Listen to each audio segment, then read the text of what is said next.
நம்ம பொள்ளாச்சிலேருந்துங்க கரெக்டாக ஒரு 9வது கிலோமீட்டரில் எக்ஸாக்டாக சொல்லப்போனால் ஒரு 10வது கிலோமீட்டரில் உங்களுக்கு பார்த்தீங்கன்னா ஒரு 4.25 ஏக்கருங்க. Main road ஃபேஸ்லிங்க.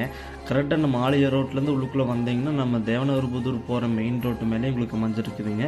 ரோடு ஃபேஸே கிட்டத்தட்ட பார்த்தீங்கன்னா எப்படி இருந்தாலும் ஒரு 400-500 அடி குறையில்லாமல் இருக்குங்க. இதுதாங்க இந்த எம்டி லேண்டுங்க. எம்டி லேண்டு பார்த்தீங்கன்னா கரெக்டாக ஸ்கொயராக இருக்குங்க. ரோடு ஃபேஸே பார்த்தீங்கன்னா ஃபுல்லாக உங்களுக்கு வருங்க. ஒரு சைடு ஊருங்க, இன்னொரு சைடு ஊருங்க, இன்னொரு சைடு பார்த்தீங்கன்னா ரோடு ஃபேஸு, இன்னொரு சைடு பார்த்தீங்கன்னா தோப்பாக உங்களுக்கு வருங்க. ரோடு ஃபேஸு சும்மா பக்காவாக இருக்குதுங்க. உங்களுக்கு எப்படி வேணால் நீங்கள் போட்டு சைடு பிரிக்கலாங்க. இங்கே ஒரு சென்டின் விலையில் ஒரு 3 லட்ச ரூபாய்க்கு குறையெல்லாம் போகுங்க. சூப்பரான இடங்க. சைடு பிரிக்கிறதுக்கு ஏற்றமான இடங்க. இன்வெஸ்ட்மெண்ட் பண்ணுறதுக்கு ஒரு சூப்பரான இடங்க. மொத்தம் இந்த 4.25 ஏக்கரில் இப்போ அப்படியே ட்ரை அக்ரிலாம் உங்களுக்கு இருக்குதுங்க. உள்ளுக்குள்ளே போரு கிணறு இந்த மாதிரிலாம் எதுவும் இல்லைங்க. ஏன்னா உங்களுக்கு எல்லாம் வானம் பார்த்த பூமிங்க அந்த ரேஞ்ச் வச்சுருக்கிறாங்க.